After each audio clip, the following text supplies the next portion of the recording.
to venerate, celebrate, and honor Ken Siegelman. As you know, in 1992, Ken and Marty Markowitz conspired, along with Barnes & Noble, and created this prestigious forum and created this family of poets.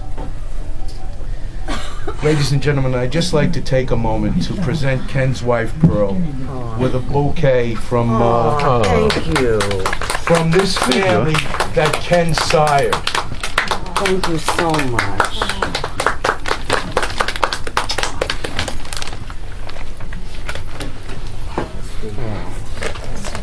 You know, Kenny would have liked that word sired. He would have, because it had some historical genesis to it. You know, he was, as you know, a student of history. Mike will talk about that later, the genius of Ken. You know, Pearl, he inspired us, he guided us, he taught us, he loved us. God bless you and your wonderful family. Thank you very much. Thank you for keeping this going, Anthony. The twins are here.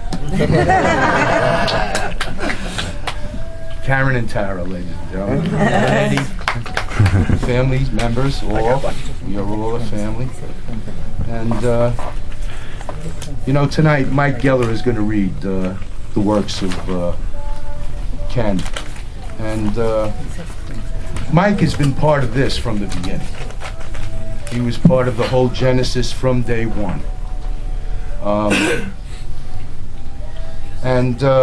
You know, Mr. Geller was Ken's lifelong friend, his cohort, his confidant, his partner in crime. You know, Mike is a writer himself. He's an author of novels, poems, articles, short stories. And his relationship with Ken was something very, very special. Ladies and gentlemen, please welcome Mike Geller.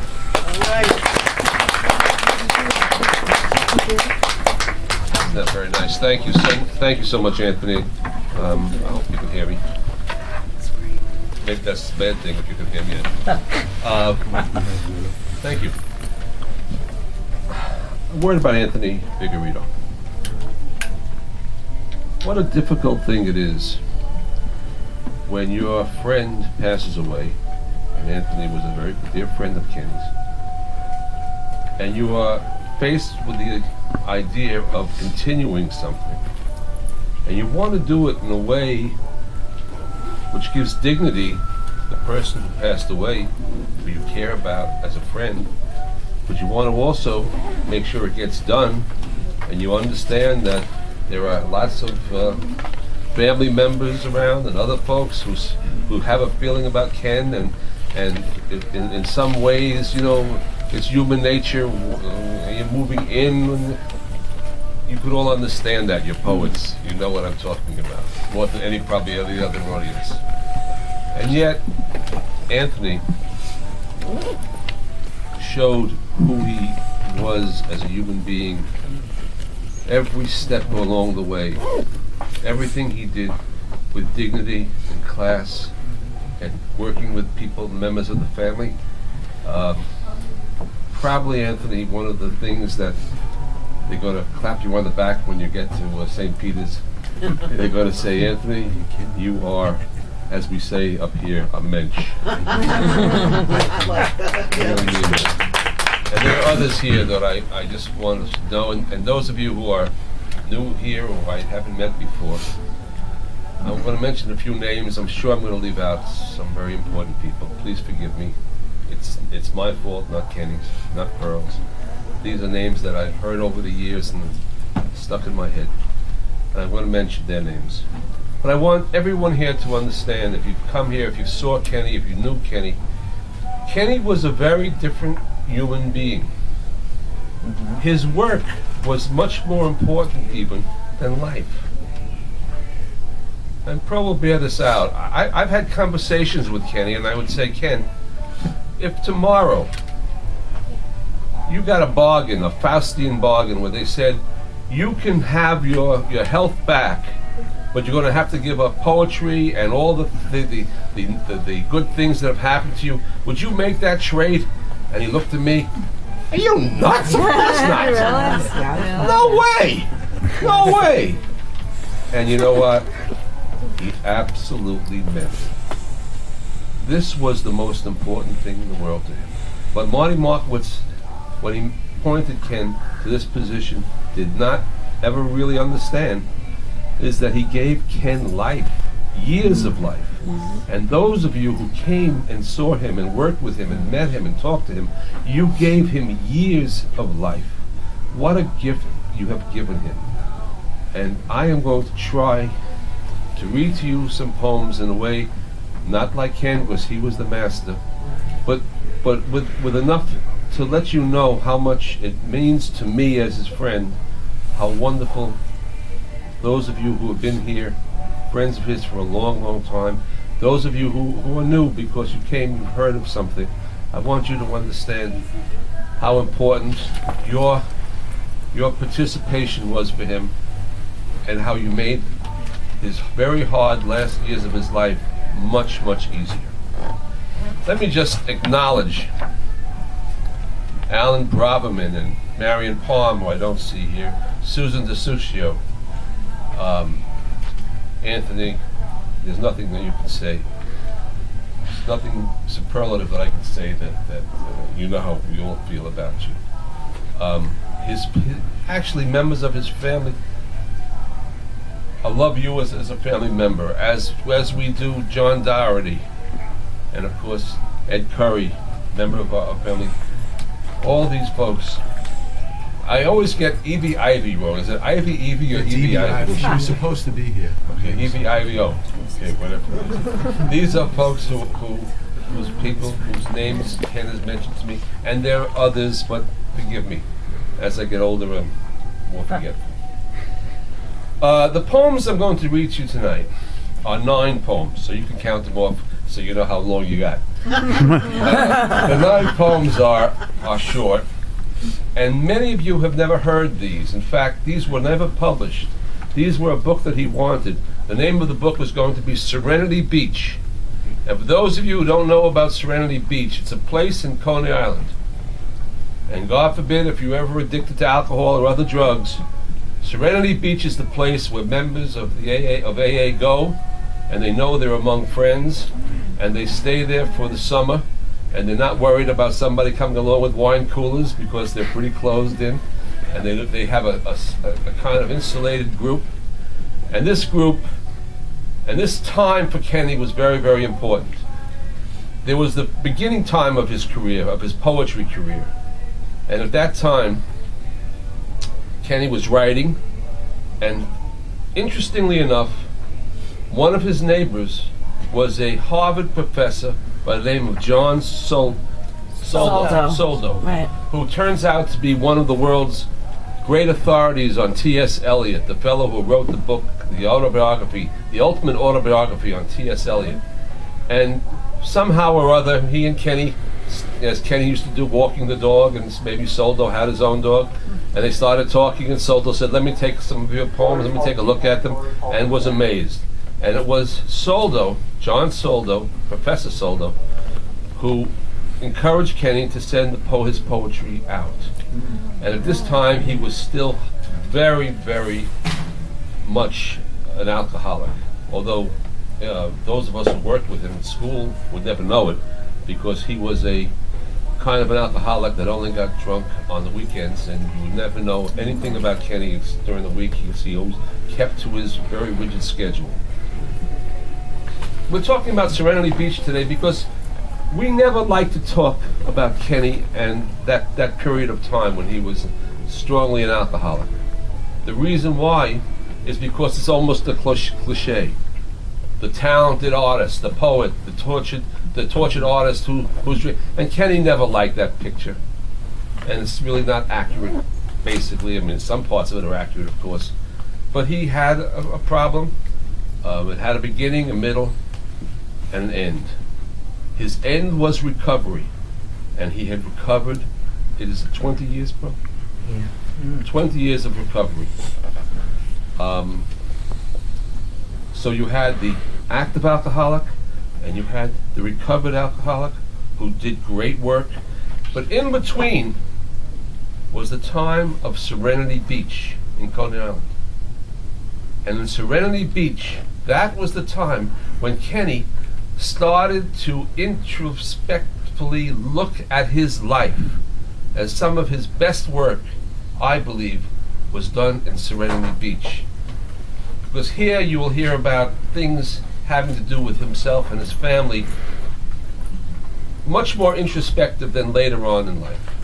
So without too much to go, and I'm going to break some of the rules here because I'm going to explain some of the things, if you may. Sometimes I sit there and I say, well, what does the armchair of Aristotle have to do with the point? So let me just go over some of the things, if I may. When in Serenity Beach, stray dogs, he uses the term all the time. And there are many stray dogs on Serenity Beach, but they're also the alcoholics. They are also the stray dogs, without parentage, looking for handouts one way or the other. He also mentions some people's names, and one of the names he mentions in two of the poems is a fellow by the name of Johnny Two Dogs. Now in Alcoholics Anonymous, you have people with the same name, so Kenny might be this Kenny, and there's another Kenny. How do you discern which is which? He was Kenny the poet. Johnny Two Dogs was one name. Another name, some of the names were wonderful. Jimmy Luncheonette. Yes, that's right. Eddie Machine Gun Eddie. Machine Gun Eddie, that's right. Chicken Charlie. Some of the names, I mean, we used to laugh at these names. So you'll hear some of these names, you know where they're coming from, because it was an anonymous program and is an anonymous program. So why was Serenity Beach? Serenity Beach was the in-between period of his time, from the beginning to the final chapter that you knew him as recovered and somebody who was sober and maintained that sobriety. Let me start. The first poem is called The First Wound. I believe it refers to the time when Kenny, as a 10-year-old, stumbled into the drawers of his parents and found papers, looking at the papers, and understood that he was adopted, which he did not know. That was not his biological parents, and that opened up the first wound.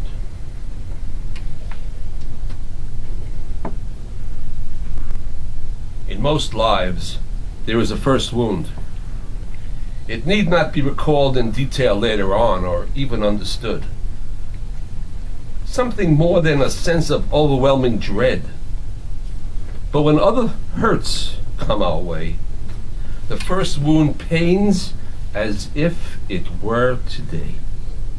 A tightening in our throats and chest, like the feeling of a drowning. The first wound tied us to a drink or drug. At first they seemed to be the lifeguard, always with us in the water. So we began to swim as recklessly as gods might do, without a care of getting back to shore. Some of us he graced with insight. The insight of a drowning man who makes it back to shore for one last chance to change his style of swimming. The first wound never goes away. But over time, we start to see that it is always behind us. That great relief of moving on when we do not swim in circles.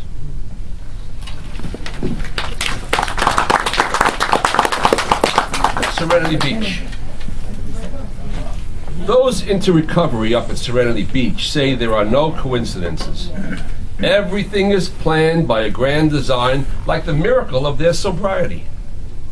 One day at a time.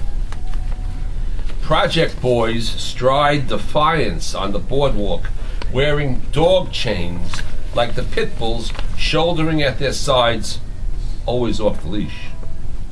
Young teenage mothers with their mothers, not yet into middle age, sit motionless in the wet sand, calling to their diapered infants, "Don't go in too far, not too far."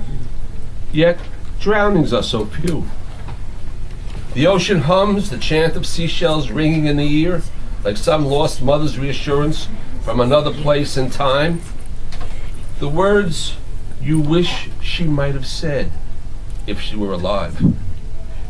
An old white lady with chopped up hair bends 100 times into her shopping bags and feeds the strays up at Linda's shack. They crunch through heavy bone like butter, jolting memories of a fracture. Wild-eyed Linda, the sainted prostitute of strays, lives on among the gentleness who give away what they need themselves. I watch and listen carefully to everything I see and hear. Jesus, John, and Mary seem to walk the waters.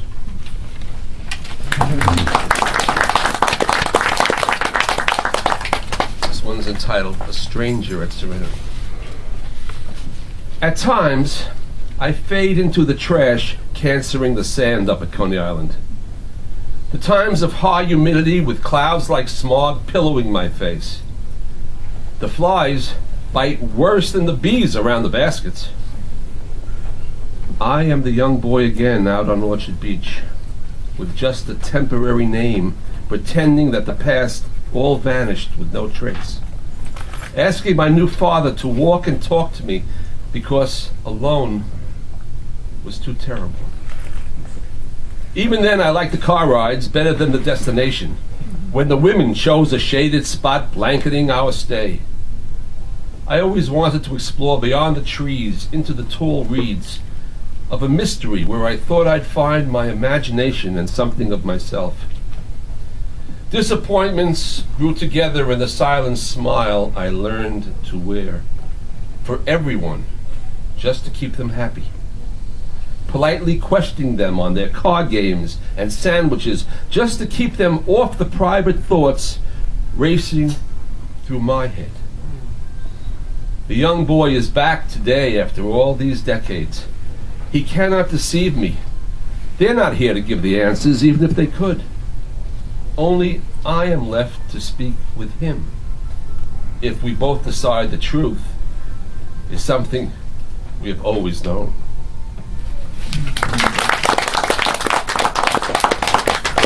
The wave. At the boardwalk railing, John Two Dogs and I watched a large container ship beat into the Narrows, up at Norton's Point.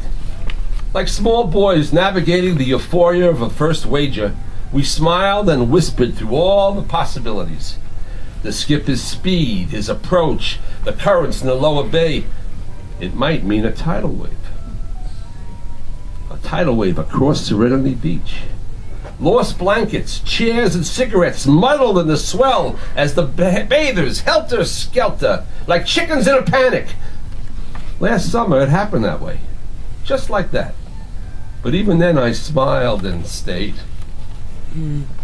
After buying another pack of cigarettes, the ship slowed down, or so it seemed, and John and I passed easily into a different conversation, the way children do without apology or embarrassment.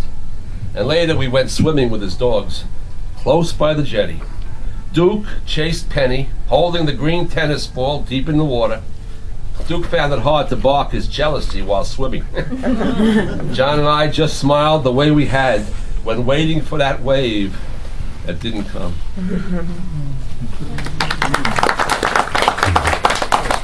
Be just like Kenny, waiting to see if the wave shows. This one's entitled Kidnapped. A Haitian girl breaks the morning silence, bellowing in broken English that they took her sister's baby from the beach. Pointing to the Carmack pillars holding up Coney Island's boardwalk, where the feel of nighttime violence still slithers on cold, ice-cold sand. She cradles her hysteria, alerting everyone to the panic of a stolen child. Slipping into Creole and tearful profanity, she touches those who sit and stare into the lake-like calm of the early day Atlantic. Those mazed inside their amputated memories of childhood, their faces are drawn in year-long leather tans. Even those with dark eyes seem like blue-eyed fishermen, with some things always left to say when you think they're through. Browing in a silent stare while squinting at the sea, which makes you think they just might see the Haitian baby somewhere when no one else is looking.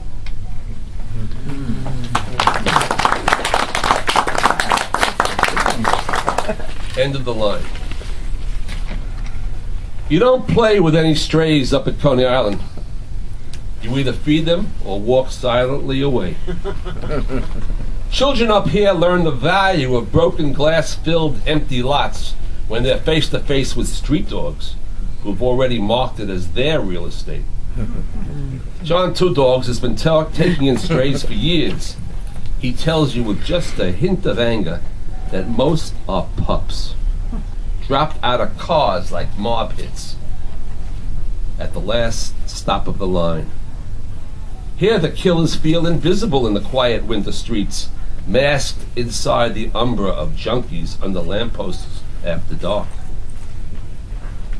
The few survivors into spring meet the summer bathers, trusting no one. The hand which feed them scraps is ignored, only if it pulls away without a flirting second thought of touching, convulsing all the pain of a slamming car door and the burning ice against their paws.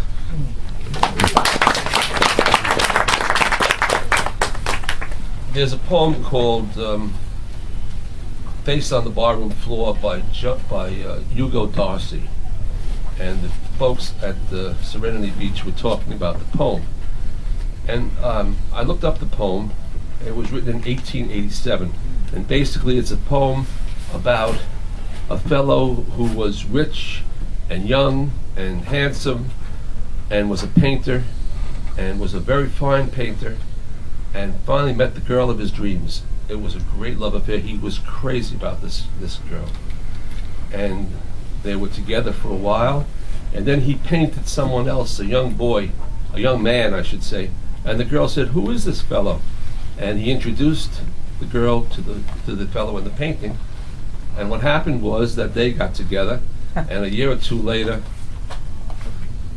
she died, and from that moment on, he became a real terrible barfly and a drunk and alcoholic, and told his story always for drinks at the bar. And that bar is still alive, still around from 1887. It's in Colorado, I believe. And at the end of the poem, he paints the picture of the gal on the barroom floor, and as he comes to his last stroke, he keels over and dies. The name of this poem is Barroom Faces. The other afternoon, John Two Dogs up at Coney Island reminded me of Uncle Johnny. Uncle Johnny and the Rheingold generation of lost Manhattan Irishmen. Harbored in the tangled memories of my boyhood, with the poetry of the face of the barroom floor. In recovery now for 5 years, I've kept up front how Uncle Johnny died. Without a memory, some said. Others mumbled, without a soul. Years before, on one knee, holding the chalk with a master's touch, he seemed to hold the key to all I looked for, in the shadowed closets and armoire drawers of secrets. His recitals of the Darcy poem staggered all my bittersweet encounters with alcohol, rebelling as I was inside the vortex of my lost identity and the oppression of benevolent adopted parents. Oh, I remember how his tenor voice brogued more deeply with each new verse, and how I crossed my fingers in a silent frenzy, not slur or falter or forget the lines, making it all seem less like him and more like the alcohol. John Two Dogs takes a beer or two and shelters his own memories about the face on the barroom floor. He went swimming with his dogs after our chat, and later I saw him arched alone on the beach, moving a driftwood splinter through the wet sand, seeing something there that made him smile and wipe his eyes when he stood back to see her come to life.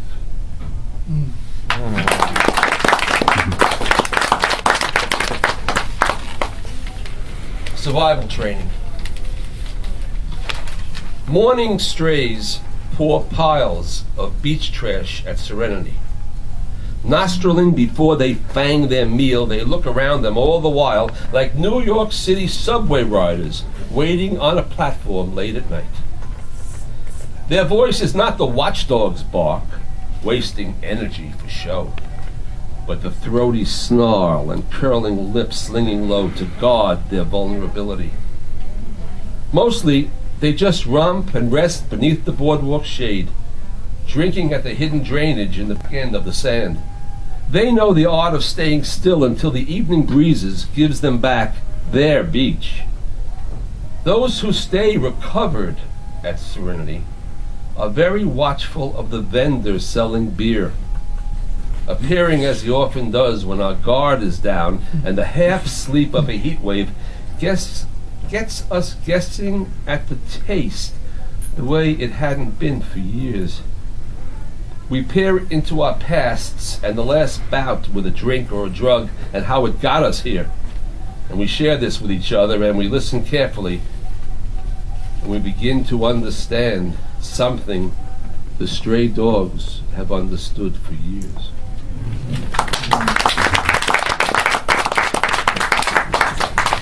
Final poem is The Road Home. And I've chosen this to the final poem because it's very hopeful. The last two lines have to do with AA and the 12 steps. So you'll know what that means at the end. I'm sorry if I take away the mystery. Catching an occasional offshore breeze with a silent smile they share with one another, they have come home to summer once again for the first time in recovery. To the uninformed, they seem to touch Serenity without much effort. But for many, these same Coney Island beaches house the early memories of euphoria and insanity with alcohol and drugs.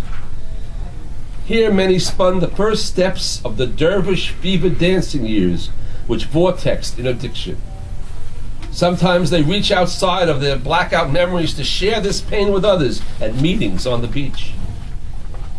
They delight more with babies at the shore than the horde of other bathers, fighting every family for an inch of littered sand. Most don't mind the Coney Island stray dogs running free between the boardwalk and the surf, grasping at the outlines of a memory they may have never had, but miss, like children, begging for a puppy all their lives. Some older men build castles on the sand, and while many laugh, no one ridicules the search for something intangible inside themselves.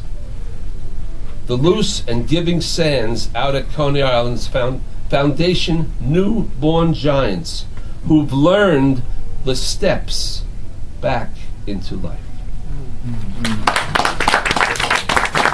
Mike Keller, ladies and gentlemen.